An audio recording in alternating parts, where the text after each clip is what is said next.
So, lake.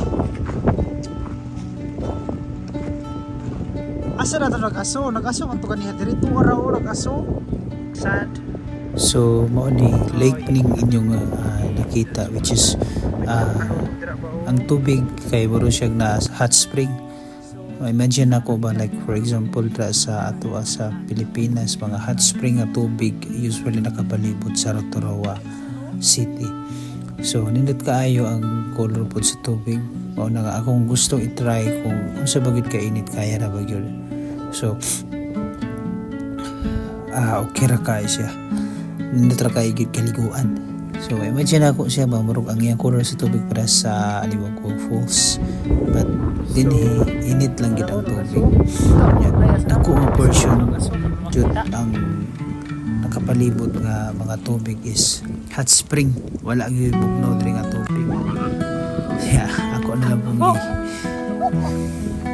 famous land nga makalag-agan nga mga lugar kay talag sa ragon ta maabot din So, once in a lifetime na opportunity. So, ito na suliton.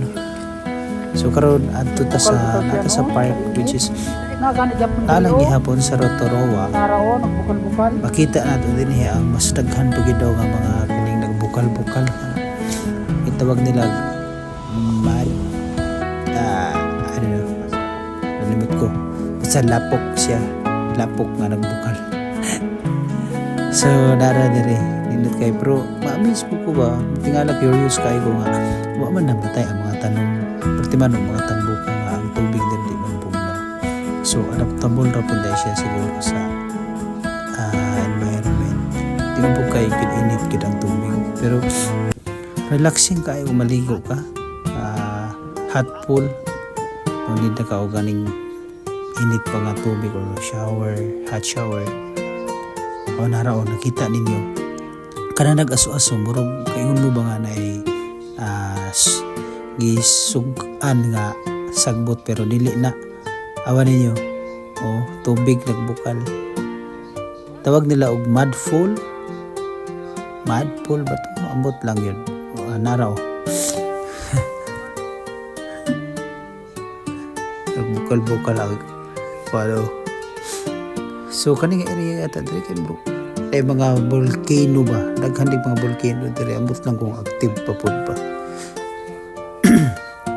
nindot kayo ang ilahang kuan garden o park relaxing ayo mga kaulakaw kay kita punta ni mga kahoy nga mga nindot tunog color ba nga wala pud ra sa to ang lugar sa Pilipinas na may mga kahoy pud ra napoy mga color pero dili gid para sa diri mga puting daghana naa sa palibot lang raw kaniyo mga lake na sa do usually diri kay mga lake yun ang nasa parking nga makita nimo ang tubig lapos-lapos lang nindot kaayo siya naraw bukal na sa do ang bukal na sa do tubig pero pwede ka diri maglutog itlog tungod sa murag init gyud kaayo for sure itong uban okay ra kaya ra to pero kini murag di lagi magsilbi luto na imong lubutan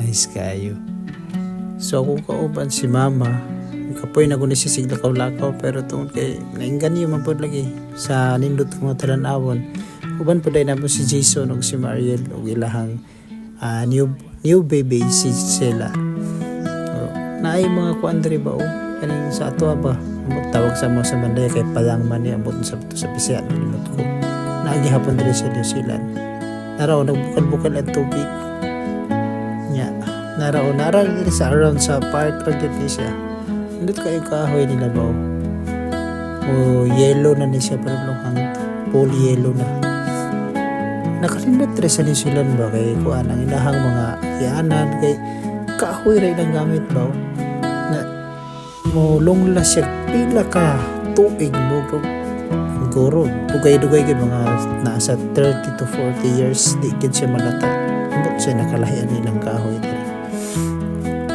so mo ni mga tea tree na sa park nya maintain nila ang kanang kahimlo sa park food wala gyud mga hugaw makita nimo din na nature yung kayo